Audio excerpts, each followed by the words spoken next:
Maknanya dia celah-celah dia tidak mandi. Dia mandi sekali saja dia. Boleh ke tidak? Boleh. Dua, dia pergi situ. Sekali, yang ni sekali curah. Sekali rata air. Sekali dengan arti setelah dia bersetubuh dengan isterinya beberapa kali, dia mandi sekali saja. Boleh juga. Boleh juga lagu tu. Tidak mesti kata setiap kali bersetubuh kena mandi. Tak. Walaupun kalau cekak, kalau boleh, tak apa. Nanti akan datang dengan beberapa orang isteri pun sekali mandi. Hak ni secara umum gitu lagi. Akan datang dia akan buat bab suku. Hak tu. Akan buat bab suku. Sekali mandi pun sudah memadai. Tidak kata kena beberapa kali mandi. Tak. Lepas tu dia marilah hadis Ibnu Abbas, hak Maimunah ni lah. Hadis Maimunah. Maimunah kata, saya letak air untuk Nabi SAW mandi. Dia pun basuh tangan dia 2 kali atau 3 kali. Lepas tu dia pun cuah air. Cuah dengan tangan kanan atas tangan kiri dia. Dia pun basuh bahagian kemaluannya. Kemudian dia sapu tangan dia di tanah. Lepas tu dia berkomor-komor, isap air ke hidung, basuh muka dan basuh tangan. Lepas tu dia pun cuah air ke seluruh tubuh dia. Akhir sekali dia berpindah dari tempat mandi dia tu dan dia basuh kaki. Tu cara Nabi SAW mandi. Jadi di sini dia kata thumma afadha. Bagi Imam Bukhari, hadis Maimunah ini adalah hadis yang paling terang dalam bab mandi. Tak boleh nak lawan hadis dia. Hadis Aisyah pun tidak setara ni. Dengan sebab itu Imam Bukhari selalu mari Maimunah. Yang ni dia nak kita jadikan hadis Maimunah ni dalam bab mandi sebagai paksi. Sebagai paksi. Dia hadis-hadis ni kan banyak. Sahabat ni meriwayatkan banyak. Tapi kalau dalam bab ni hadis mana kita patut jadikan asas? Kalau dalam bab mandi mengikut Imam Bukhari, Maimunah. Kalau dalam bab haji, kebanyakan ulama kata Jabir, hadis Jabir. Padahal sahabat lain ramai juga meriwayatkan tentang haji. Yang ni tak boleh lawan dia dari segi terang, jelas dan terperinci. Dari segi tu dia ada lah. Dalam bab ni orang ni, dalam bab ni orang ni, hadis dia lebih utama daripada hak lain yang patut kita jadikan sebagai asas dan paksi. Sebab apa? Sebab hadis Maimunah ni dia wayak, lepas ni gini, lepas ni gini, lepas ni gini. Macam di sini kan, kalau dulu nampak tak jelas, basuh kemaluan tu bila? Bahkan ada dalam hadis setengah-setengah tu nampak basuh kemaluan tu selepas daripada ambil air sembahyang. Sehingga ada ulama yang buat kesimpulan tak apa, tak batal air sembahyang dengan sentuh kemaluan. Sebab apa? Sebab ada hadis tadi. Tetapi hadis Maimunah yang terang macam di sini, dia basuh dulu, lepas tu baru ambil air sembahyang. Hak ni hak terang. Hak ni sepatutnya dijadikan sebagai asas. Dulu kita sudah jumpa dah, dan sudah rakyat dah bahawa Imam Bukhari guna itu sebagai dalil sampingan, sokongan saja, bukan dalil asas. Sebab Imam Bukhari kata sentuh kemaluan tak batal air sembahyang.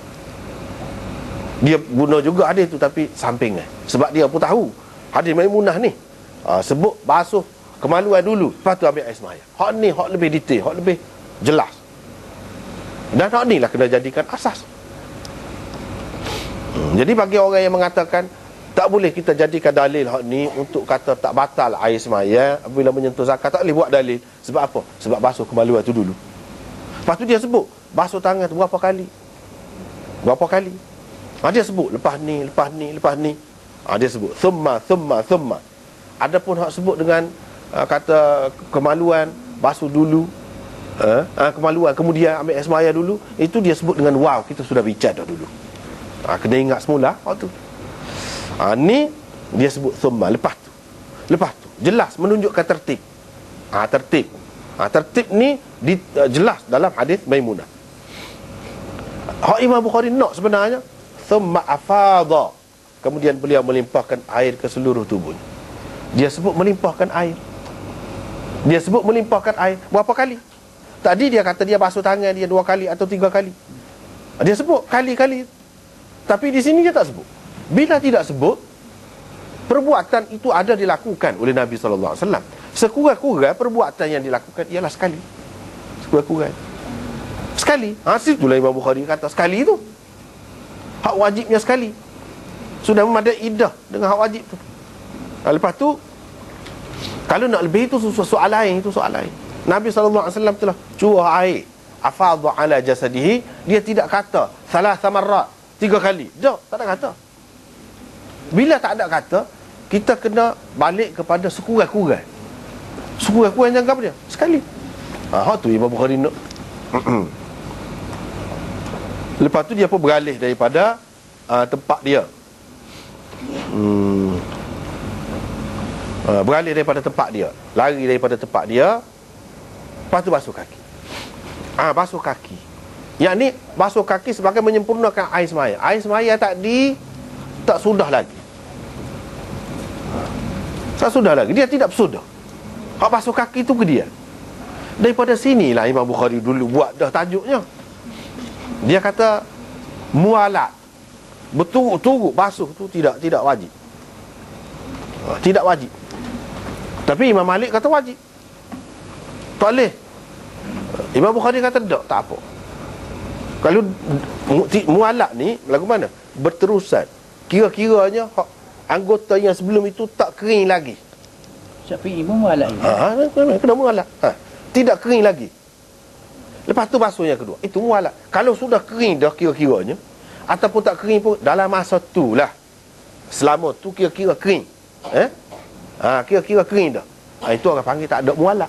Tak boleh lah tidak mualat. Imam Bukhari salah satu hadisnya dia pegang ni, tidak mualat.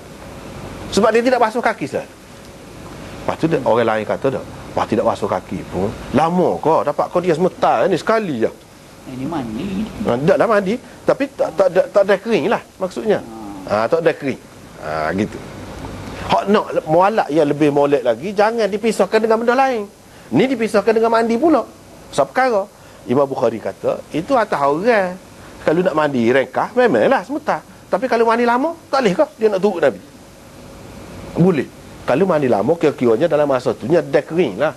Sebab basuh tu dia bukan mandinya basuh kaki. Kira-kira kalau selama tu, itu dia kata tak ada mualak. Tak perlu mualak ni. Tapi kalau jaga tu lebih molek. Itu soal lain. Lebih molek tu dia pun kata juga. Supaya juga mazhab Hanafi. Dia kata tidak perlu mualak, tidak perlu tartib. Imam Bukhari pun lagu tu juga serupa dengan Hanafi. Dalam ambil air semaya tidak perlu mualak, tidak perlu tartib. Basuh kaki dulu pun tak apa. Basuh muka ke dia sekali. So kita kata bercanggah dengan hak Nabi buat. Dia pun kata memanglah hak molek, memanglah mengikut tertib.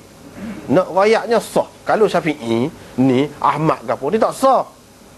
Buat lagu tu tak sah. Air semaya tu. Ya soalnya sekarang ni firman Tuhan pun palsil wujud aku dulu. Iyalah. Memanglah. Bukan wajib dulu muka ni. Apa ni? Dia sebut situ kan. Idza qumtum ila shalah faghsilu wujuhakum wa aydiyakum. Ilal marafiq. Wa arjulakum. Hak lepas pada faghsilu tu mula-mula. Lepas pada tu wow belaka. Mengikut kaedah bahasa Arab, ataf dengan waw tidak semesti menunjukkan selepas. Itu dia buat ikut tu. Tidak mendalilkan mualak jugalah mana tu. Tak boleh. Tidak muat. Dia begini, sebab kita kata Zaid dan Ahmad mari. Zaid dan wow tu dan Ahmad mari. Dia nak ayat situ kedua-dua orang ni sama-sama mari, bukan nak ayat siapa dia mari dulu, siapa dia mari kemudian. Kalau dengan wow.